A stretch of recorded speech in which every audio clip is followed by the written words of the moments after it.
Özdava sağlamlık bilimleri. Yüzdeki dağ sepkinden qutuluşqa 8 xil yerlik reysi. Birinci. Pinni bilan sirkida zemat tayyorlab yuziga chapsa, yuzdagi dağlarni yo'qotadi. İkinci. Yumg'oq suvni qaynatib, teriblarini suzib etib, sovutib, har kuni yuzni yuvib olsa, yuzdagi sepkinni tushirishga foydali. Üçüncü. Öl yumg'oq suvni siqib, suyini chiqarib, yuziga surkab olsa, bolalarning yuzdagi dağlarni yo'qotishga foydali. To'rtinchi. Qaynatilgan chamg'ur suyda yuzni yuvib olsa, yuzdagi dağlarni yo'qotadi. Beshinchi. Chamg'ur urug'ini so'qib, muvofiq maylar bilan malham tayyorlab, yuziga surkab olsa, dog' tushiradi. Oltinchi. Biydi ko'kini ko'proq yeb olsa, terini paqirtadi, qo'riqni yo'qotadi, yuzni nurlantiradi. Yettinchi. Muvofiq miqdordagi o'rik meg'izini yumshoq yanjib, talqon holatga keltirib, ondan tang miqdorda hasal qo'shib, takshi aralashtirib, uni har kuni atdigan va kashni yuziga surib olsa, qo'riqni azaytadi. Shuningdek, yuzni oqartadi va silliqlashtiradi. 8. O'rik meg'izdan 3 sar, tuzdan yarim qo'shiq elib, suvdan ozroq aralashtirib, o'mashdak chilib, haftada 2-3 qitim yuz qismiga surib olsa, yuzdagi dog'ni tushiradi. Özdava sağlamlık bilimleri. Tuxumdanni tez qayritib etirgan 3 ish. Ayollar diqqat.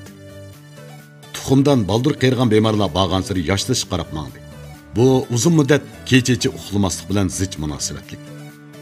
Biz bugun tuxumdanning baldur qayirishni keltirib chiqaradigan asosiy sabablardan 3 xilni tonishtiramiz.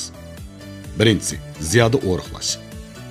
Bu badandagi yog'ning shiddat bilan tövallab ketishini keltirib chiqarib, badandagi oniliq hormonning saviyasiga ta'sir yetkazadi. Oniliq hormonning ozayishi odat qalaymiqonlashini keltirib chiqaradi. Hatto odat to'xtash kelib chiqadi. G'ayri normalsiz odat to'xtash tuxumdanning tuxum chiqarishini cheklab, tuxumdanning baldur qayrishini keltirib chiqaradi. Ikkinchi, psixikalik besim ortib ketish. Ayollarning psixiki besimi ziyoda cho'ng bo'lib ketsa, odat kesilish mazgildagi yo'shirin alomatlarni keltirib chiqaradi. Üçüncü, başqa sabablar. Yana virus bilan yuqumlanish, immunitet xarakterli kasalliklar, doim tamaki chekish, aroq ichish qatorliqlarni tuxumdanning baldur qayrishini keltirib chiqaradi. Tuxumdanning baldur qayrishda bir necha xil tipik kasallik alomati bo'lib, birinchisi odat benormallik. Odat mazgili qisqarash, odat davri ko'payish qatorliq, odat davri qonuniyatsiz bo'lish, hatto odat to'xtash ahvollari ko'riladi. Ikkinchi, tug'maslik. Bu xildagi ayollarda yana ho'l issiqdan ko'p tarlash, yuz qismi qizirish, ayollik turmushga qiziqmaslik qatorli alomatlar ko'riladi. Bu kasallik alomatlaridan boshqa yana uyqusizlik, asti tutish iqtidori chekinish, yerlik o'rin qurg'oqlashish, doim jinsiy yo'l yolluvi, suydik yo'li yuqumlanish qatorli masalalar ko'riladi. Eg'ir bo'lganda ayollar baldur qayrib ketadi. Bu xil alomatlar ko'rilgan ayollar doktorxonaga berib qon tekshirtish kerak.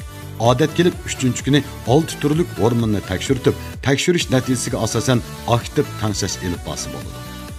Ayollar ayolg'uchi bo'lish kerak.